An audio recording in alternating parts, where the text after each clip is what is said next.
Hello students. आज का जो क्लास है हमारा वो सबसे ज़्यादा इम्पोर्टेंट होने वाला है। अब मैं ऐसा क्यों कह रहा हूँ? क्योंकि न्यूट्रिशन का ये सबसे इम्पोर्टेंट ऐसा टॉपिक है जो एग्जामिनेशन में आने वाला रहता है। अब इससे क्या होता है कि 1 मार्क्स के भी क्वेश्चन आ सकते हैं, 2 मार्क्स के भी क्वेश्चन आ सकते हैं और 3 मार्क्स के भी क्वेश्चन आ सकते हैं, और आपका अच्छा लग रहा तो ये 5 मार्क्स में भी पूछा जा सकता है। तो मैं 5 मार्क्स के लिए तो नहीं कहूँगा, लेकिन ये 1 में, 2 में, 3 में कहीं भी आ सकता है, और ये काफ़ी इम्पोर्टेंट हो जाता है। अच्छा, एक और भी चीज़ है कि इसको आप लोगों ने पहले पढ़ा होगा। इतना डिटेल में तो नहीं पढ़ा होगा, लेकिन हाँ, डाइजेस्टिव सिस्टम है तो ऑब्वियसली पढ़ा होगा आप लोगों ने। इसका डायग्राम भी हो सकता है आप लोगों ने पढ़ा हो, डिटेल में नहीं पढ़ा होगा। तो मैं बारी बारी से एक एक करके आपको मैं बता रहा हूँ इसके बारे में। तो आ, ये आप देखोगे अगर, तो ये हमारा मैंने 3-4 स्लाइड्स में इसको अलग अलग कर दिया है। तो ये जो आप देख रहे हो ये हमारा माउथ का सेक्शन है। माउथ का सेक्शन में अगर आप देखो क्या है इसमें, तो माउथ के सेक्शन में आपको यहाँ दिख रहा है सलाइवरी। पहले आपको मैं दिखा देता हूँ। यहाँ हमारा ये जो इसको ये जो है, ये जो एरिया है, ये वाला एरिया जो है, ये वाला एरिया जो है, इसको हम लोग बोलते हैं बक्कल कैविटी। ये जो पूरा एरिया है, this is called buccal cavity. ठीक है, इसको बक्कल कैविटी कहते हैं। और जो बकल कैविटी है हमारा, हम लोग जब फूड इनटेक करते हैं, जिसको हम लोग याद होगा आपको, अमीबा जब पढ़ रहे थे तो बात कर रहे थे, उसको हम लोग बोलते हैं इंजेशन। तो इंजेशन जो करते हैं हम लोग, वो कहाँ करते हैं? हमने बकल कैविटी में करते हैं। अब बकल कैविटी में क्या होता है? तो हमारे पास टीथ है जो क्रश एंड ग्राइंड करता है। हमारा टंग है जो मिक्सअप करता है सलाइवा को। सलाइवा यानी थूक, हमारा सलाइवा।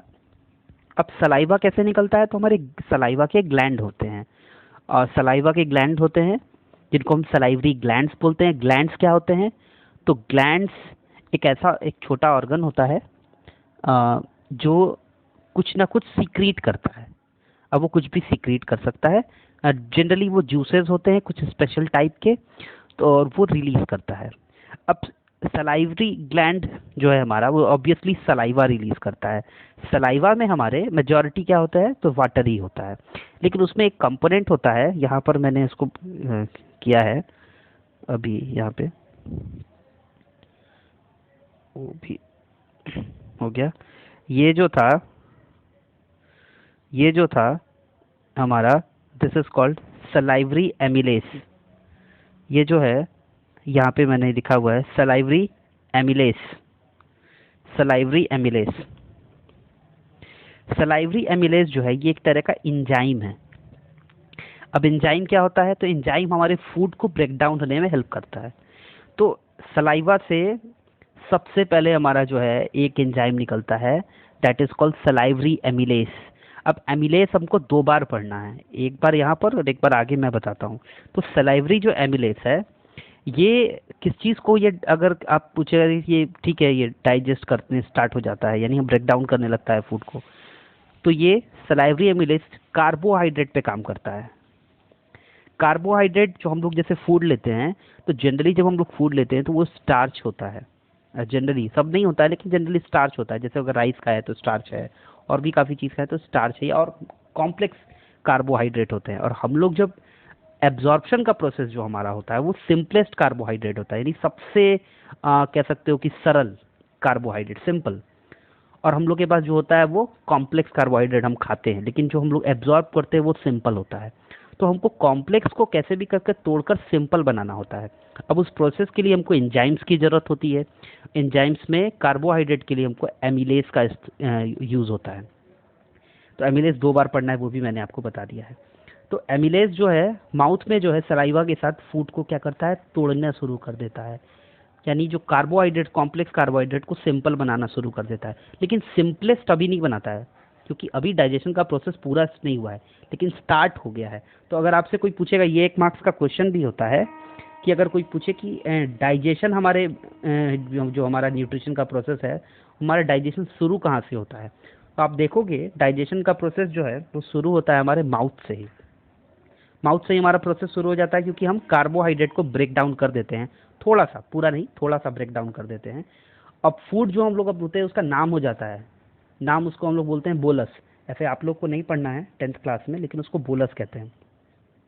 अब माउथ में जब ये सलाइवा मिक्स हो जाता है तो ये रन करता है, ये जो आप देख रहे हो ये ऑरेंज कलर का जो ये पूरा पाइप जा रहा है, दैट पाइप अभी जो है ऊपर के सेक्शन में देखोगे तो ये आपको देखोगे तो ये नॉस्ट्रल वाले रीजन से भी जा रहा है और हमारे माउथ रीजन से भी जा रहा है। तो एक्चुअली में है क्या कि जो ऊपर का रीजन होता है दैट इज कॉल्ड, ये कॉमन पैसेज होता है फूड पाइप के लिए भी और विंड पाइप के लिए भी।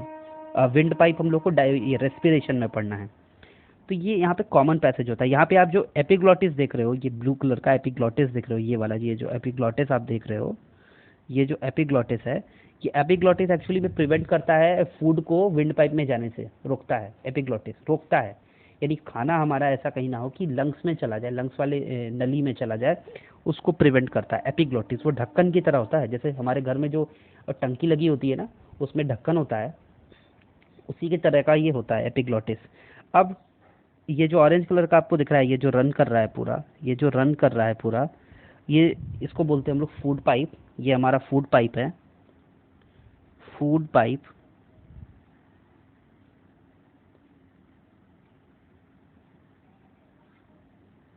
फूड पाइप है हमारा, और ये इसको बोलते हैं ओएसोफेगस।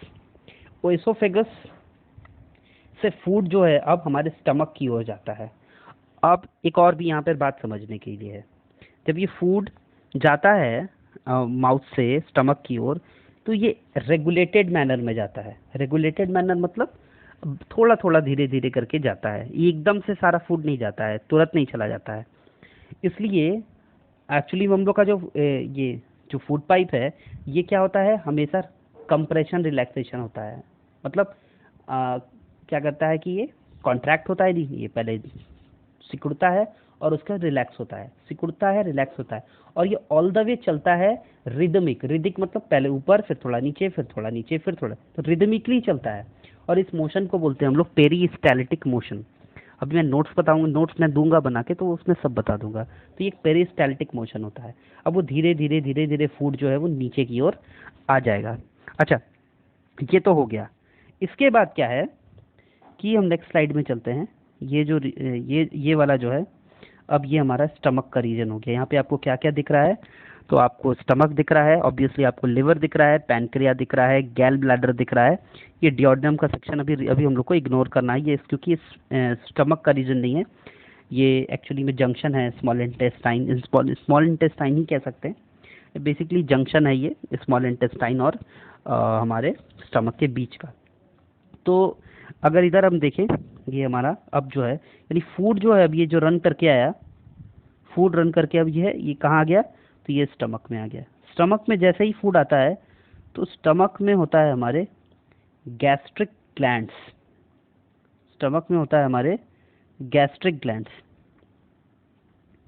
तो गैस्ट्रिक ग्लैंड्स क्या होते हैं, जरा उनको भी हम लोग समझ लेते हैं। तो अभी तक आप लोगों ने देखा होगा कि सिर्फ और सिर्फ कार्बोहाइड्रेट ही अभी डाइजेशन होना शुरू हुआ है, अभी प्रोटीन डाइजेशन होना शुरू नहीं हुआ है, और अभी फैट्स डाइजेशन होने नहीं शुरू हुए हैं। ये दो चीज़ें हैं। अब उनका डाइजेशन कैसे शुरू होगा, तो कार्बोहाइड्रेट का डाइजेशन शुरू हो गया, पहली बार जो है प्रोटीन का डाइजेशन शुरू होता है हमारे स्टमक में। अब स्टमक में एक एंजाइम रिलीज होता है, that enzyme is called pepsin, यहाँ मैंने लिखा हुआ है पेप्सिन। तो पेप्सिन रिलीज होता है, लेकिन पेप्सिन के साथ एक कंडीशन है। पेप्सिन को क्या है कि पेप्सिन जो है वो हमेशा रिक्वायर करता है एक एसिडिक मीडियम, और वो भी बहुत ही ज़्यादा हाईली एसिडिक मीडियम, बहुत ही ज़्यादा एसिड चाहिए उसको। अब इस एसिड के रिक्वायरमेंट की वजह से हमारा बॉडी खुद से क्या करता है, हाइड्रोक्लोरिक एसिड रिलीज करता है। अब चूंकि हाइड्रोक्लोरिक एसिड अगर हम देखें तो हाइड्रोक्लोरिक एसिड जो है वो बहुत ज़्यादा, उसका पीएच बहुत कम होता है, बहुत ज़्यादा एसिडिक होता है, इसीलिए जो उसका पीएच वैल्यू होता है, अभी अभी आप लोग पढ़ लेंगे pH value, acid base and salt chapter chemistry का जब पढ़ाएंगे, तो पीएच वैल्यू क्या होता है, बहुत ज़्यादा होता है, सॉरी पीएच वैल्यू जो है बहुत कम होता है, और एसिडिटी बहुत ज़्यादा होती है। अब ये दोनों तो ठीक है, ये साथ में काम मिल करते हैं मिलके, ठीक है, तो ये प्रोटीन को डाइजेस्ट कर सकते हैं। ये जो प्रोटीन, जो कॉम्प्लेक्स प्रोटीन होता है उसको थोड़ा सिंपल करते हैं, उसके कुछ पेप्टाइड्स बॉन्डिंग को हटा देते हैं। अभी उसके बारे में डिटेल में आपको अब हायर क्लासेस में पढ़ना है। अब चूंकि एसिड जो है हमारे स्टमक, चूंकि ये एक बहुत थिन लाइनिंग से बना होता है, उसको हार्म कर सकता है, तो हमारा स्टमक उसके लिए पहले से प्रिपेयर करता है खुद को कि कहीं लाइनिंग ना उसकी वजह से रॉटन हो जाए, यानी खराब ना हो जाए, सड़ ना जाए, या इसको हम कह सकते हैं कि उसमें रिएक्शन ना हो जाए उसके साथ, यदि जल ना जाए। तो इस वजह से क्या होता है, पहले से म्यूकस रिलीज होता है। म्यूकस क्या है, तो स्टिकी सब्सटेंस होता है। स्टिकी सब्सटेंस होता है mucus, thick semi solid thicky substance होता है। ये पहले क्या करता है, पूरे स्टमक के वाल पे, पूरे स्टमक के वाल पे, ऑल द वे पूरे स्टमक के वाल पे ये जो है पहले जो है ये पूरा रिलीज हो जाता है। रिलीज होने के बाद अब ये जो है ये इससे जो है प्रिवेंट हो जाएगा एसिड से, यानी वाल्व्स पे एसिड नहीं आएगा। तो म्यूकस रिलीज हो जाता है। सबसे पहली बात, म्यूकस एक बार रिलीज हो गया तो अब एसिड से स्टमक लाइनिंग पे कोई इफेक्ट नहीं पड़ेगा। उसके बाद HCl रिलीज होता है और फिर पेप्सिन रिलीज होता है, और तब ये फूड को फर्दर डाइजेस्ट करते हैं। यहाँ पर प्रोटीन जो है वो थोड़ा सा डाइजेस्ट हो जाता है, स्मॉल डाइजेशन हो जाता है प्रोटीन का।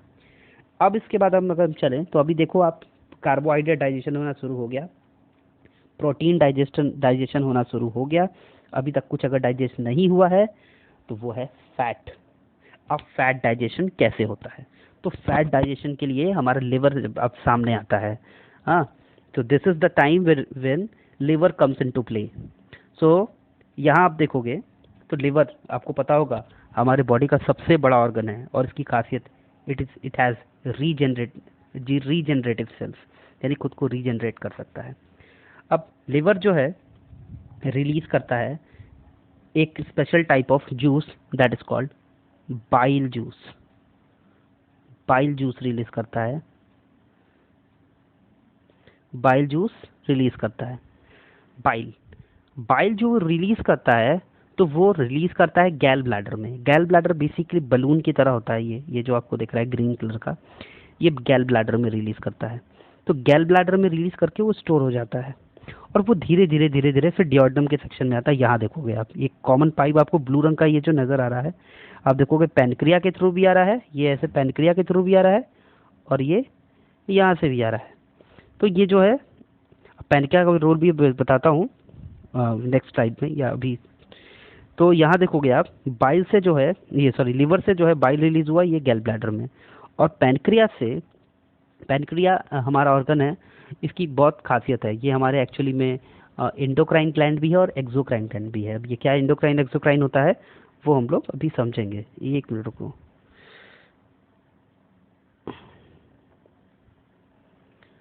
अब यहाँ से आते हैं हम लोग। सो पैनक्रिया से इसकी ये दो तरह से काम करता है। अभी आपको एक तरह का इसमें अभी पढ़ना है और दूसरे तरह का आपको नेक्स्ट चैप्टर में पढ़ना है। तो पैनक्रियास जो है डाइजेस्टिव एंजाइम रिलीज करता है, और कह सकते हो हमारे जो फूड के डाइजेशन में सबसे बड़ा रोल इसी का है। ये फाइनल डाइजेस्टिव प्रोडक्ट बनाता है जो हमारे एब्जॉर्प्शन में काम आते हैं। तो पैनक्रिया रिलीज करता है एंजाइम, जिसमें उसके 3 प्रोडक्ट्स होते हैं। वो क्या क्या होते हैं, तो वो 3 प्रोडक्ट्स होते हैं। यहाँ नेक्स्ट स्लाइड पे मैंने उसको बनाया है, यहाँ पे है ये, यहाँ पे है ये 3 है, ये है ट्रिप्सिन, लाइपेज और एमिलेस, ये 3 है। ट्रिप्सिन, लाइपेज और एमिलेस, ये 3 है। और ये रिलीज कहाँ होते हैं, तो ये जो आपको मैंने दिखाया था, ये इसके थ्रू, ये जो पैनक्रिया और पैनक्रिया के थ्रू आते हैं, और ये यहाँ पे रिलीज होते हैं, जिसको बोलते हैं हम लोग डिओडेनम। एक्चुअली में स्मॉल इंटेस्टाइन यहीं से शुरू हो जाता है, डिओडेनम से ही। तो फैट्स सबसे पहले अभी आप समझो, क्योंकि उसके पहले का प्रोसेस आपको समझना है। तो लिवर क्या रिलीज करता है, बाइल जूस रिलीज करता है। अब बाइल करता क्या है, फैट्स के जितने बड़े बड़े मॉलिक्यूल्स होते हैं, जिसको ग्लोब्यूल्स बोलते हैं, फैट्स के बड़े बड़े मॉलिक्यूल्स को छोटा कर देता है ताकि एंजाइम का एक्शन हो सके अच्छे से। तो पहला तो यही काम है। तो बाइल क्या करता है, बड़े बड़े फैट के मॉलिक्यूल्स को या ग्लोब्यूल्स को छोटे छोटे पार्ट्स में तोड़ देता है ताकि फर्दर एंजाइम का एक्शन हो सके। इसके बाद स्मॉल इंटेस्टाइन में जो है ये अभी चूंकि पैनक्रियास से रिलीज हो गया है तीनों जूस, ट्रिप्सिन, लाइपेज और एमिलेज। ट्रिप्सिन का काम है प्रोटीन को डाइजेस्ट करना, फाइनल प्रोडक्ट बनाना प्रोटीन का। तो ट्रिप्सिन जो है फाइनल प्रोडक्ट जो बनाता है उसका नाम है हमारा न्यूक्लिक एसिड है। इसके बाद जो हमारा फाइनल प्रोडक्ट होता है फैट का, जो फैट ग्लोब्यूल्स जो भी होते हैं उसको तोड़ता है लाइपेज। लाइपेज जो है वो फैट को तोड़ता है और उसको तोड़ते हैं किसमें, तो फैटी एसिड में। तो ट्रिप्सिन टूट गया, ट्रिप्सिन ने तोड़ दिया प्रोटीन को, वो हो गया वही न्यूक्लिक एसिड अमाइनो एसिड में।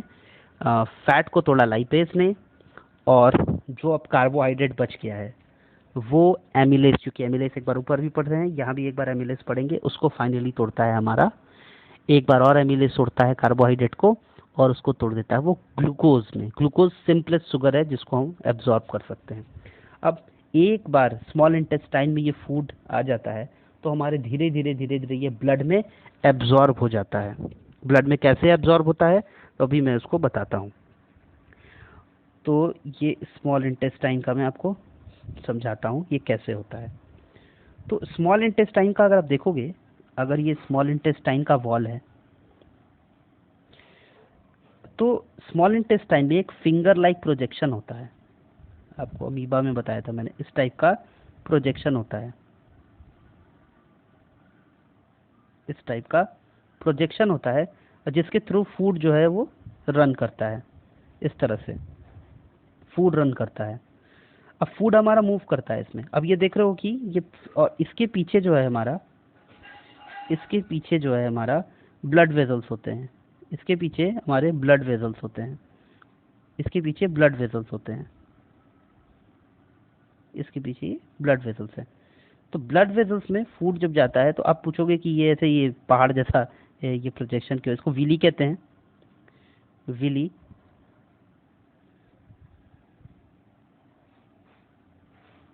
विली कहते हैं इसको मैं ऐसे लिख देता हूँ,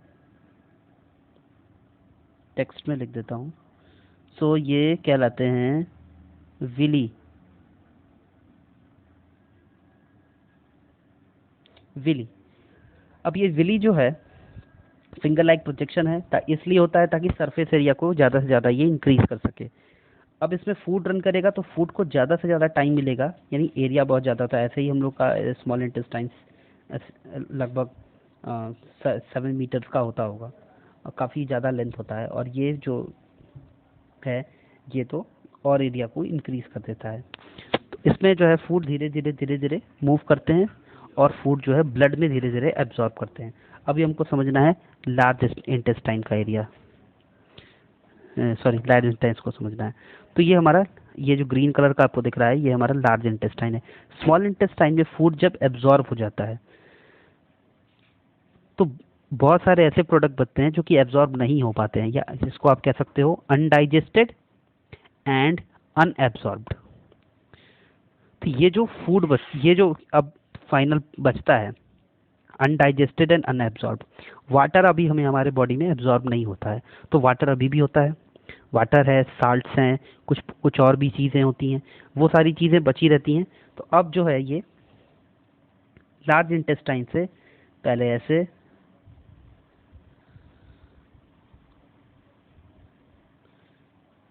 ऐसे, फिर ऐसे, और फाइनली जिसको हम लोग बोलते हैं, ये यहाँ पे आपको दिया होगा 3 तरह का इसमें होता है, पता नहीं, अच्छा इस फिगर में दिया नहीं है और आपके सिलेबस में भी एक्चुअली है नहीं तो मैं बता भी नहीं रहा हूँ।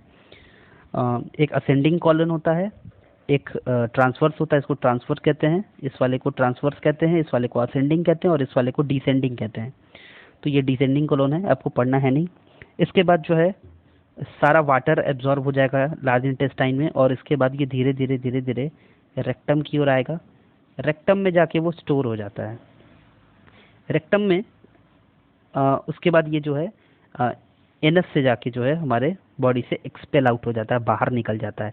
एनस में एक स्पिंक्टर होता है, दैट इज कॉल्ड मसल, वो स्पेक्टर मसल होता है जो कि उसको रेगुलेट करता है, जो कि कभी कभी ओपन, जब ओपन होता है तो इससे जो है ये बाहर की तरफ एग्स स्पेल आउट हो जाता है और ये हमारा डाइजेशन का प्रोसेस पूरा कंप्लीट हो जाता है।